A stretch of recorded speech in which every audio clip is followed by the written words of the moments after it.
bersedia.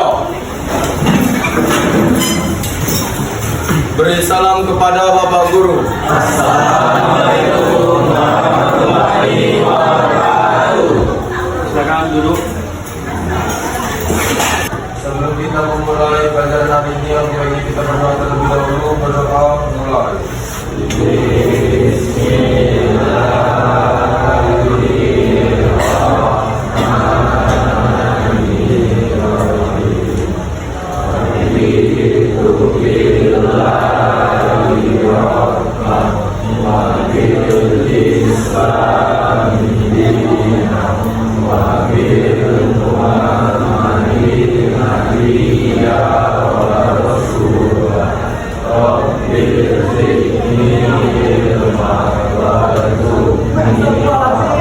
Bapak absen dulu. Ambil Bui Ramadan. Apriko Pratama. Alia. Audrey. Alfa. Bui Ramadan. Diana Natali. Ini Agustina. Erlan. Fahri. Rebecca Claudia. Ripaldo Lukan Kaul. Windiani. Rizky Pekuniadi. Rizky Anandi. Pada sub materi kali ini kita akan membahas mengenai sholat jenazah. Nah, sebelumnya Bapak ingin tanya dulu. Di antara kalian ini sudah pernah dengar istilah sholat jenazah? Ada yang tahu pengertian sholat jenazah? Sholat orang yang meninggal. Boleh next operator. Nah, jadi kita masuk ke tujuan pembelajaran sholat jenazah dulu. Jadi tujuannya tadi dapat menjelaskan pengertian sholat jenazah yang pertama, terus ketentuan dan cara pelaksanaannya, menjalankan ketentuan agama dan syariat setelah serta memiliki rasa ingin tahu yang tinggi. Nah, jadi masuk tujuan pembelajaran ini agar anak-anak sekalian paham apa itu sholat jenazah, bagaimana tata caranya, termasuk hukum syariat yang mana. Boleh next. Jadi kita masuk ke pengertian sholat jenazah. Jadi pengertian sholat jenazah adalah sholat yang dilakukan untuk mendoakan seorang muslim atau muslimah yang telah meninggal dunia, baik dia laki-laki maupun perempuan, orang dewasa maupun anak-anak. Nah, jadi menyolatkan sholat jenazah ini hukumnya wajib fardu kifayah. Wajib fardu kifayah itu maksudnya dilaksanakan pada saat tertentu dan boleh dilaksanakan pada golongan orang tertentu. Nah, misalkan ada nanti. Misalkan ada saudara kamu yang meninggal. Nah, saudara kamu yang meninggal itu yang menyolatkan misalkan saudara kandungnya, orang tuanya, dan cucu-cucu yang lain. Sedangkan kamu tidak. Nah, itu boleh. Kalau kamu tidak sholat itu boleh. Karena yang fardu kifayah itu untuk keluarga dekat.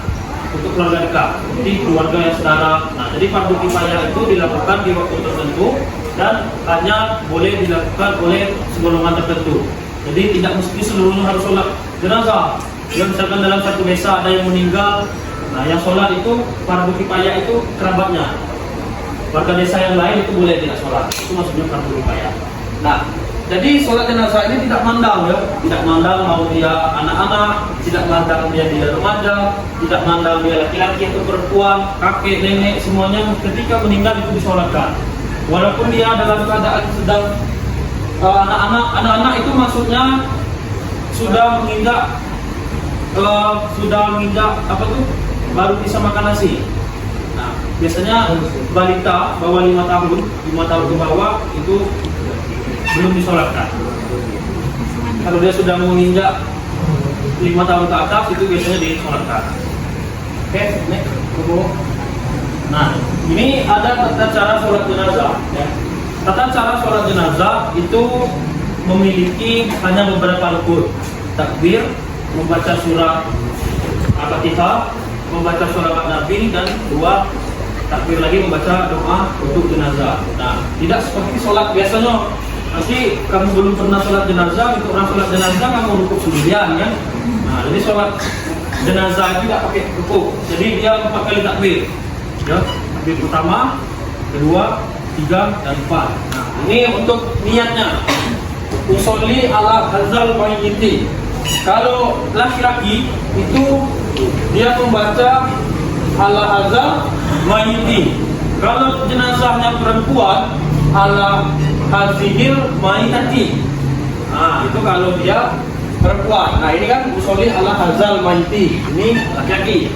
Kalau dia perempuan pakai yang di dalam kurung. Usolli ala hazihil mayyitati. Nah, arba'a takbiratin, maksudnya arba'a ini 4, takbiratin itu takbir. Fardul kifayati imaman atau makmuman lillahi ta'ala. Nah, saya berniat sholat atas mayat laki-laki atau perempuan dengan 4 kali takbir. Fardul kifayah, ya. Sebagai imam atau makmum karena Allah. Jangan kamu usolli sunatan ala hazal baiti, jangan, bukan sholat sunnah ini. Begitupun bukan sholat fardu, tapi tambah fardu kifayah di usolli. Oke, next bro. Untuk takbir pertama, ya, kita baca punya takbir pertama. Allahu Akbar, membaca surah Al-Fatihah. Nah, baca surah Al-Fatihah ini termasuk rukun sholat jenazah. Ya, takbir pertama membaca Al-Fatihah. Oke, nah, ini membaca takbir kedua. Membaca takbir kedua itu membaca sholawat atas Nabi. Ya. Nah, bacaannya itu sama seperti bacaan sholat tahiyat akhir. Allahumma sholli ala sayyidina Muhammad wa ala ali sayyidina Muhammad. Kama sholaita ala sayyidina Ibrahim wa ala ali sayyidina Ibrahim wa barik ala sayyidina Muhammad wa ala sayyidina Muhammad kama barakta ala sayyidina Ibrahim wa ala sayyidina Ibrahim fil alamin innaka Hamidum Majid. Baca situ. Itu bacaan takbir kedua. Hafal kan? Nah, takbir kedua itu membaca sholawat atas Nabi. Next, takbir ketiga ini lumayan panjang. Ya. Ini doa untuk arwah. Allahumma fir lahu. Itu kalau dia laki-laki. Kalau dia perempuan, laha. Allahumma fir lahu warhamhu wa'afihi wa'fu. Itu kalau kamu tidak hafal seluruhan, baca sini aja cukup. Allahumma fir lahu warhamhu wa'afihi wa'fu. Tapi kalau tak panjangnya boleh. Wa'afihi lahu wa'afihi wasifu bil ma'i wasahi al-waradi wa naqi. Nah, itu sampai ke bawah. Tapi biasanya kebanyakan di tempat ngaji itu dia batas ini. Di bawah wasifu wasifu bil ma'i wasahi al-waradi wa naqi. Nah, sini kalau di guru ngaji itu. Nah, ini kursi lengkapnya. Udah pendek lagi boleh. Batas ini. Tapi kalau dia perempuan, lahu maghfir laha warhamha wa'afihi wa'fu'an. Itu kalau dia perempuan. Nah, itu bacaan takbir ketiga. Ini bacaan doa. Nah, nanti boleh dibaca artinya. Nah, ini bacaan takbir keempat. Baca takbir keempat sama ya. Kalau dia perempuan ujungnya ha. Kalau dia laki-laki ujungnya Allahumma la tahrimna ajrahu wa la ta'tina ma'ahu wa qilana wa lahu wa liwa lil ladina sabaquna bil iman wa la tanfiqu lil dunya bil ladina amanu wa qana nyata rabbil. Kalau dia laki-laki, kalau dia perempuan Allahumma la tahrimna ajraha wa la ta'tina ma'aha wa qilana wa laha. Lalu kursi pendeknya berarti batas walaha. Nah, ini membaca doa. Sebelumnya lagi. Nah, langsung salam. Assalamualaikum warahmatullahi wabarakatuh. Assalamualaikum warahmatullahi wabarakatuh. Nah, jadi gampang kan kalau jenazah kan? Nah, gampang. Nah, bacaan takbir pertama sampai kedua otomatis kan semua hafal kan? Tinggal lagi takbir ketiga, baca yang pendek saja. Alhamdulillah wa rahmatullahi wa barakatuh. Selesai. Tapi keempat yang pendeknya saja. Kalau mau tadi nasraha, wala tatina pada, wala filana, wala selesai. Lalu begitu dengan salah sambil orang bergantung sambil menyuruh kulit bergantung. Sob. Nah, ini doa setelah sholat jenazah. Tapi kalau misalkan kamu sudah salam nih, kamu tidak mau berdoa, itu juga tidak apa-apa. Karena di dalam bacaan takbir ketiga dan empat tadi itu sudah termasuk doa. Ya. Nah, ini kalau misalkan mau baca doa tambahan itu boleh gabung lagi, kalau salah baca doa lagi, ya. Nah itu. Nah jadi anak-anak sekalian, kepada mayat yang telah meninggal, kepada jenazah yang telah meninggal, kita memiliki 4 kewajiban. Yang pertama yaitu memandikan, yang kedua mengkafani, yang ketiga menyolatkan, dan yang terakhir menguburkan. Nah itu menguburkan. Jadi dalam Islam ya, kita memiliki 4 kewajiban itu terhadap jenazah. Yang pertama tadi kita harus memandikan. Ada tata caranya memandikan sholat jenazah. Bagaimana kita membantu seluruh badannya, membasuh tubuhnya, membasuh keluarga, terus mengapani berapa lembar untuk jenazah laki-laki, berapa lembar jenazah perempuan, terus membantu sholat jenazah dan menguburkan jenazah. Nah, berapa kedalaman kubiknya, apa pelapis, apakah manitan atau pelapis dalam memperkam fakta. Jadi itu semua sudah tercantum di dalam syariat Islam. Saya dulu pernah dapat pertanyaan, Pak, kenapa sholat jenazah ini pakai rukuk? Ya memang dari syariat hukum fikihnya berdiri, ya. Terus juga posisi jenazah, untuk menyolatkan jenazah ada posisinya. Kalau misalkan itu jenazah perempuan, ya kita posisi imam sholat itu tepat di kepalanya. Itu kalau jenazah perempuan. Kalau jenazah laki-laki itu kita sholat tepat di perutnya atau di tengah-tengah badan. Itu. Jadi harus dipahami. Nah, jadi kalau misalkan dia sholat berimaman, misalkan sudah ada keranda nih. Nah, boleh pasang keranda, ya mesti dibuka kerandanya, yuk. Boleh di keranda di sini itu sholat. Tapi kalau dia perempuan, ambil di kepalanya, bisa di sini. Nah, tidak mesti tidak dibukanya kerandanya. Walaupun orang ngomong menampik itu kan, ini pakai keranda. Boleh. Pakai keranda boleh. Jadi mengenai sholat jenazah ini ada yang ingin ditanyakan? Boleh? Kalau misalkan jenazahnya itu berpengerasaan, Pak. Jadi itu tinggal potong-potong tubuhnya. Itu masih disolatkan dan juga dimandikan apa tidak? Masih. Bisa sementara juga atau palak juga gitu. Ya. Kalau dia sudah berbentuk tulang, sudah bertemu kan, ketemu gitu kan, ketemu berbentuk tulang tuh. Itu kan sudah tidak memungkinkan lagi untuk disolatkan. Contoh, ada yang hasil mutilasi setelah 2 minggu kemudian baru didapatkan tubuhnya. Nah, itu langsung saja dikuburkan karena tidak memungkinkan lagi untuk sholat karena udah bau yang pertama ya. Dan juga yang kedua repot nak nyari tubuh badannya. Tapi kalau dia kecelakaan nih, patah tangannya, ya, patah tangannya atau luka di sini, nah itu masih bisa dimandikan. Karena apa? Karena dia belum bau dan tubuhnya itu masih bisa kita sambung. Maksudnya kita sambung itu kita susun. Misalnya kepalanya lepas ya. Nah ini badannya ya letak aja posisi kepala nanti jadi badan di kapani. Boleh. Jadi tergantung kondisinya. Kalau misalkan hasil kecelakaan atau hasil mutilasi 2 minggu, seminggu atau ketemu kan, lah bau kan. Nah, jadi tidak mungkin. Karena di tempat saya dulu pernah kejadian, dia itu sering nginap di kebun.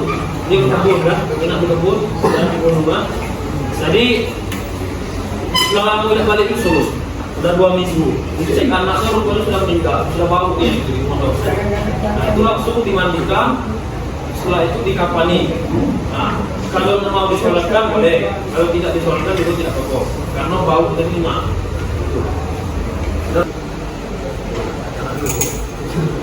Nah jadi nek ke suami mau kita lagi, mau kita sama-sama baca ya. 1, 2, 3. Usolli ala hadzal mayyit. Arba'a takbiratin fardhu kifayati imaman lillahi ta'ala. Ini kalau dia laki, kalau dia perempuan, usolli ala hadzal mayyit. Arba'a takbiratin fardhu kifayati imaman lillahi ta'ala. Next lahu wa kambu maafini wa Allahu yaghfir laha warhamha maafini wa mu'anha. Sini yuk. Ayo. Allahumma lakadinna ajrahu wala taqina ba'dahu waghfir lana wa lahu. Nah, ini untuk laki-laki. Jadi sebagusnya yang menyolatkan sholat jenazah itu anak dari meninggal. Nah, contohnya orang tua kita meninggal, kita anak kandungnya adalah laki-laki, itu harus menyolatkan. Dimaklumkan lebih baik. Ya. Dan juga misalkan orang tua kamu meninggal, kamu perempuan, nah suami kamu yang lebih baik imam, menantunya, ya. Jangan sampai suruh orang lain. Pak tidak ngerti pak, sholat jenazah bacanya yang panjang, baca yang pendek. Misalkan orang tua kita meninggal, misal, ya. Nah tidak ngerti bacaan yang panjang, ya kamu baca yang pendek. Takbir ketiga, di takbir keempat. Coba dulu, maju lah, praktek ke kawan-kawan lah.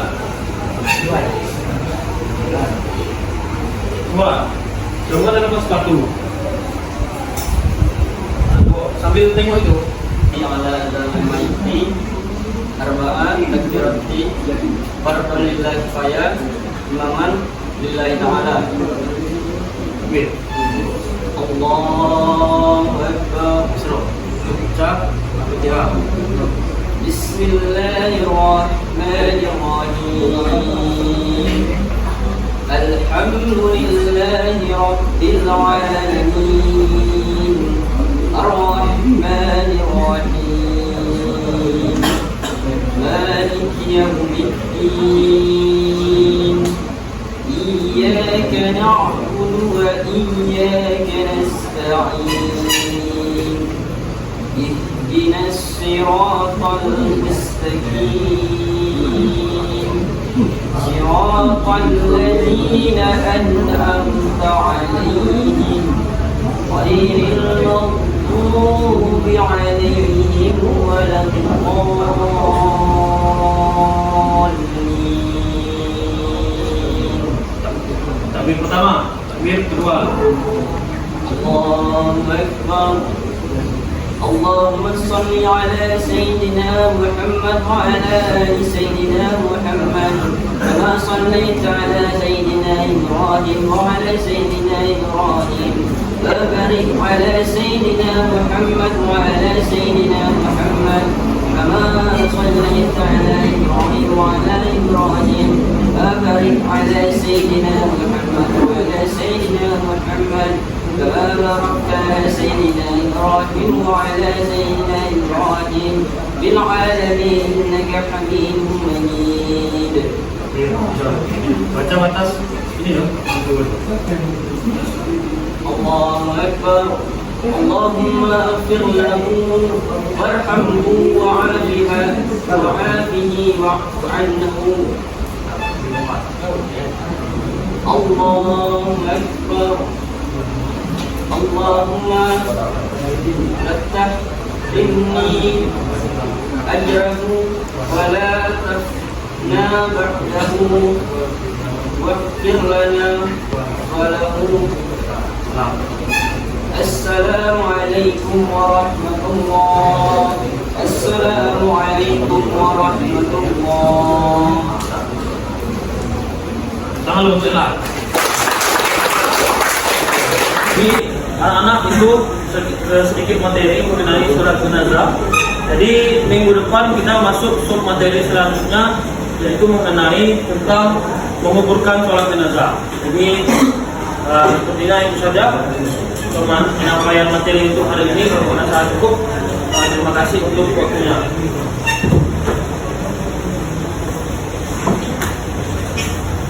Terima kasih untuk hari ini. Marilah kita tutup pelajaran PHI ini dengan mengucapkan alhamdulillah. Assalamualaikum warahmatullahi wabarakatuh. Waalaikumsalam warahmatullahi